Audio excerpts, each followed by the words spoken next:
Friends, आपका स्वागत है आपके अपने यूट्यूब चैनल जान जब तक जीके तब तक पर। मैं हिमांशु आपका स्वागत करता हूं।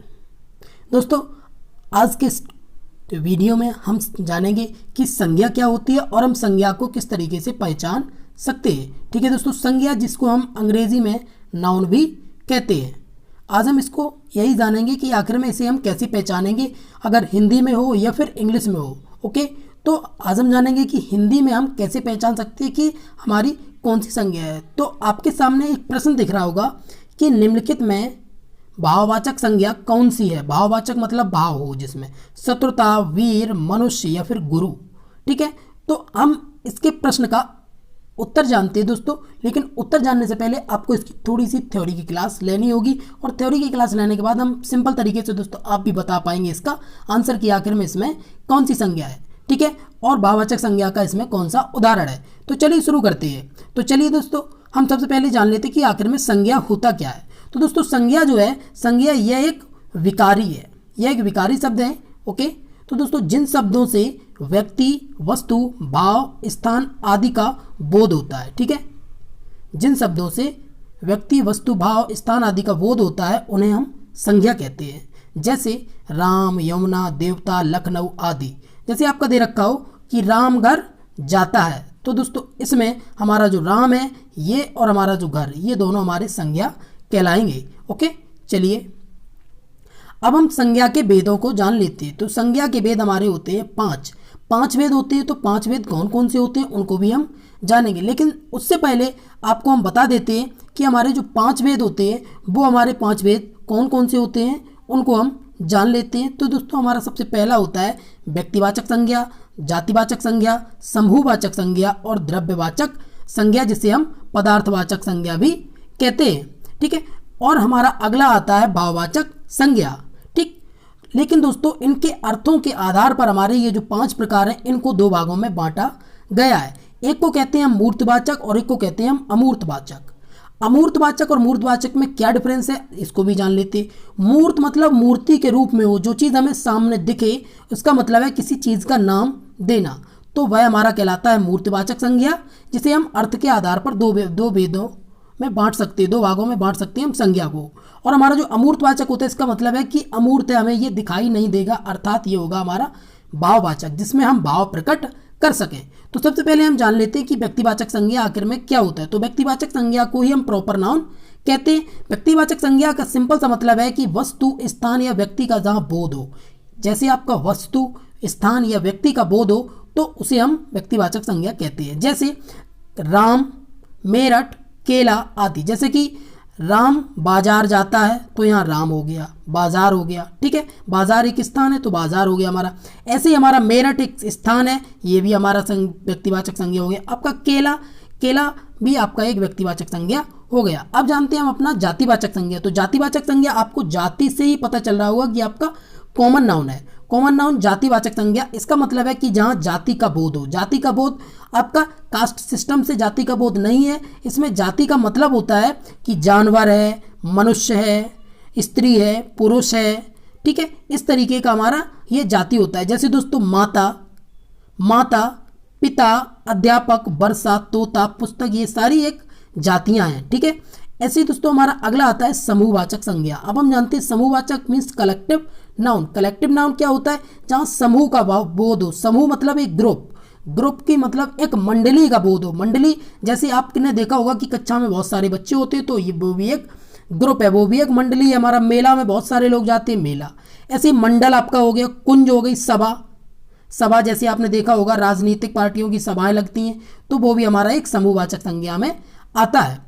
हमारा अगला आता है द्रव्यवाचक संज्ञा, जिसे हम पदार्थवाचक संज्ञा भी कहते हैं, अर्थात मटेरियल नाउन। आपको मटेरियल से पता लग रहा होगा कि द्रव्यवाचक या पदार्थवाचक, जहाँ पदार्थ या द्रव्य का बात की जाए, तो जहाँ नापतोल वाली वस्तुओं का बोध हो वहाँ द्रव्यवाचक या पदार्थवाचक संज्ञा होती है। नापतोल आपने देखा होगा कि आप दूध लेने जाते हैं तो आपको वो लीटर मिलता है, पानी अगर खरीदते हैं वो भी आपको लीटर मिलता है।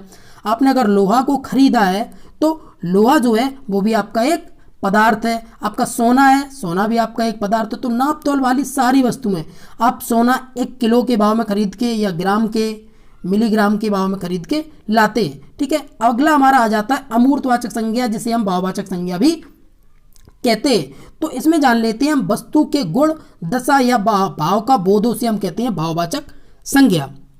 जैसे कि बचपन, बच्चे का क्या होगा, बचपन होगा, तो बच्चा ही तो बचपन ही में रहेगा, तो बच्चे का बचपन ही भाववाचक। बच्चे का जो भाव है वो है बचपना, तो बचपन को ही हम कहते हैं भाववाचक। ऐसे ही बूढ़े लोगों का होता है बुढ़ापा, सुंदर का होता है सुंदरता, ऊंचाई, विद्वता, ये सारे हमारे भाववाचक कहलाते हैं। तो दोस्तों हम कुछ जान लेते, हम संज्ञा को भी भाववाचक संज्ञा में परिवर्तित कर सकते हैं। कैसे दोस्तों, जैसे आपका बच्चा है तो बच्चे के अंदर होता है बचपना, नेता होता है वो करता है नेतृत्व। नेता एक संज्ञा है क्योंकि ये नाम है किसी का, व्यक्तिवाचक संज्ञा है, और नाम से ही हमने उसके नेतृत्व को दर्शाया, उसका हो गया नेतृत्व। जैसे कि पुरुष, पुरुष के अंदर क्या होगा, पुरुषत्व होगा। अपना, अपना एक संज्ञा है, लेकिन जब बात की जाए अपनापन, अपनापन मतलब एक भाव हम दर्शा रहे हैं, वहाँ होता है हमारा भाववाचक संज्ञा। ऐसे ही आपका निज है, निज का हो जाएगा आपका निजता, मीठा का मिठास, क्रोधी का क्रोध, ठीक है। ऐसे ही आपका आता है दूर का दूरी, लिखना का लिखावट, पढ़ना का पढ़ाई, चुनना का चुनाव, ठीक है। तो अब हम इनके कुछ प्रश्नों को देख लेते हैं। तो आपको दोस्तों मैंने सबसे पहले ही प्रश्न पूछा था कि इनमें हमारा भाववाचक संज्ञा कौन सी है। शत्रुता, वीर, मनुष्य, गुरु। बात करें हम मनुष्य की, तो मनुष्य ही एक व्यक्तिवाचक हो गया, तो इसका मतलब है कि ये तो हमारा भाववाचक होगा नहीं। गुरु, गुरु हमारी एक जाति है, ये जातिवाचक संज्ञा हो गया, ये भी नहीं होगा। आपका जो वीर है, वीर, वीर है, ये भी आपका भाववाचक संज्ञा नहीं होगा। अर्थात हम जब बात करेंगे अपनी शत्रुता की, कि हमारा शत्रुता किससे होगी, शत्रु से मिलकर बना है हमारा शत्रुता, शत्रु शब्द से बना है हमारा शत्रुता। शत्रु जो होता है वो हमारा संज्ञा होता है, और शत्रुता जो होता है ये हमारा भाववाचक संज्ञा हो गया, क्योंकि शत्रु के द्वारा ही हम शत्रुता को दर्शाएंगे, तो हमारा शत्रुता हो गया इसमें भाववाचक। अब हम अपने कुछ प्रश्नों को और कर लेते हैं। हमारा एक प्रश्न है कि निम्न में से विकारी शब्द कौन से हैं।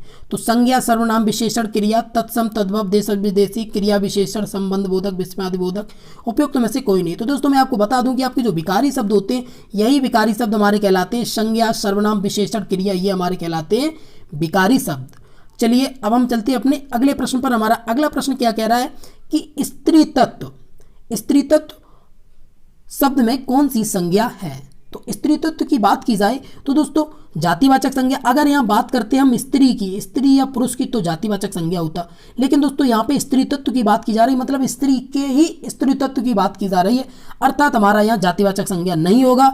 ये व्यक्तिवाचक संज्ञा भी नहीं होगा, द्रव्यवाचक होता, मतलब नापतौल। तो स्त्री तत्व की कोई नापतौल थोड़ी ना होती है। जैसे कि आपके हम कहें कि आपका व्यवहार है, तो व्यवहार की कोई नापतौल, कोई तराजू थोड़ी ना आती है जिससे आपका व्यवहार नापा जा सके, तो ये द्रव्यवाचक नहीं होगा। अर्थात ये हमारा होगा भाववाचक संज्ञा को ही हम स्त्री तत्व शब्द में कौन सी संज्ञा, तुम्हारी भाववाचक संज्ञा है। हमारा अगला प्रश्न हम देख लेते हैं। हमारा अगला प्रश्न है कि निम्नलिखित में से कौन सा शब्द संज्ञा है। क्या है दोस्तों, संज्ञा है। इनमें से कौन सा शब्द हमारा संज्ञा है। तो क्रुद्ध ये नहीं होगा, क्रोधी नहीं होगा, क्रोधित ये भी नहीं होगा। अगर बात करें हम क्रोध की, तो दोस्तों क्रोध से ही तो क्रोधी बनता है। तो जो क्रोध है, जो क्रोधी होगा वही हमारा क्रोध कहलाएगा। तो दोस्तों हमारा निम्नलिखित में से शब्द में संज्ञा है, तो हमारा जो संज्ञा है वो हमारा होगा क्रोधी, क्योंकि जो क्रोधी व्यक्ति होगा उसी को तो क्रोध आएगा, और क्रोध हमारा यहाँ हो जाएगा भाववाचक संज्ञा, ठीक है। तो हमारा इसमें आंसर होगा ऑप्शन नंबर सी, क्रोधी। चलिए अब हम चलते हैं अपने दोस्तों। तो हमने आज यही सीखा कि हम संज्ञा को इतने कम समय में अच्छी तरीके से हमने आज सीख लिया। अब दोस्तों हमारा अगला टॉपिक रहेगा अपना सर्वनाम, और सर्वनाम के साथ हम संज्ञा के कुछ प्रश्न करेंगे। उसके बाद हमारा आता है क्रिया, विशेषण। इसी तरीके से हमारे सारे टॉपिक कंप्लीट करा देंगे आपके, जो भी आपके एग्जाम में पूछे जाते हैं। तो चलिए दोस्तों बहुत जल्दी मिलते हैं नेक्स्ट वीडियो में, तब तक के लिए नमस्कार, बाय बाय।